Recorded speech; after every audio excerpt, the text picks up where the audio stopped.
Halo, selamat datang di video kami. Kita udah masuk tahun 2021. Sudah hampir anniversary yang pertama, Indonesia masih harus bekerja keras menghadapi pandemi COVID-19 yang tidak tahu kapan berakhir.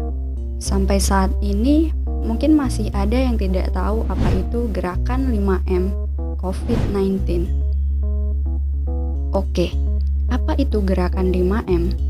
Gerakan 5M merupakan gerakan pencegahan COVID-19 yang sangat dibutuhkan agar pandemi ini segera berakhir. Protokol kesehatan ini terdiri dari yang pertama, memakai masker. Kita semua perlu banget pakai masker tiap keluar dari rumah.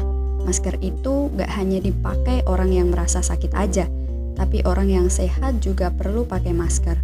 Karena virus corona tiap kali menginfeksi orang gak langsung bikin kita sakit atau nunjukin gejala. Guna masker adalah ngelindungin orang lain dari kita yang mungkin sebenarnya sudah terinfeksi. Karena kita tahu, virus corona nyebar lewat percikan saat kita batuk atau bersin, sehingga masker akan menghalangi penyebaran mereka.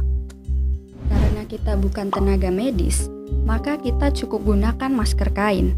Sebaiknya satu orang punya lebih dari satu sehingga bisa dipakai ganti-gantian setelah dicuci. Dan jangan lupa buat selalu ganti masker tiap 4 jam. Yang kedua, mencuci tangan. Kita harus mencuci tangan dengan air mengalir dan sabun secara berkala. Usahakan mencuci tangan dengan air mengalir. Sangat tidak dianjurkan cuci tangan menggunakan air di dalam wadah seperti air di dalam baskom karena tidak efektif. Saat air yang ada di baskom bersatu dengan tangan, maka kotoran di tangan malah akan terkumpul jadi satu dan masih menempel. Ingat, cuci tangan juga gak boleh ngasal. Kalau ngasal sama aja bohong dan malah gak guna. Makanya kita mesti tahu tata cara cuci tangan yang benar biar bisa efektif. Oh iya, cuci tangan dengan sabun minimal selama 20-30 detik. Kalau kita lagi di luar dan gak ada air buat cuci tangan, kita harus selalu sedia hand sanitizer agar tangan kita bersih dari kuman. Yang ketiga, menjaga jarak. Kalau kita mau gak mau harus pergi keluar rumah, jangan lupa untuk menjaga jarak sekitar 1 meter dari orang sekitar. Yang keempat, menjauhi kerumunan. Kita harus menjauhi kerumunan saat berada di luar rumah, karena perlu diingat, semakin banyak dan sering kita bertemu orang, kemungkinan kita untuk terinfeksi corona bisa semakin tinggi. Yang kelima, mengurangi mobilitas. Jika nggak ada keperluan yang mendesak, lebih baik tetap di dalam rumah.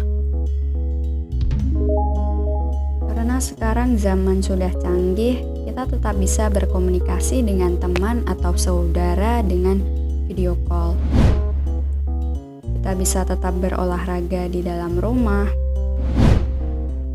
Buat yang punya hobi masak, kita bisa coba resep-resep baru buatan sendiri. Atau kalau lagi malas masak, bisa juga order makanan dari aplikasi. Terus, buat orang-orang yang mager dan suka rebahan, inilah saatnya kita bisa jadi seorang pahlawan. Gerakan 5M ini berlaku untuk semua kalangan. Mari kita patuhi semua protokol kesehatan yang ada agar kita bisa bantu pemerintah memerangi virus corona. Dan kita juga harus waspada biar gak kemakan berita-berita palsu yang udah gak kehitung jumlahnya. Bagi yang udah nonton video ini sampai akhir, terima kasih dan sampai jumpa.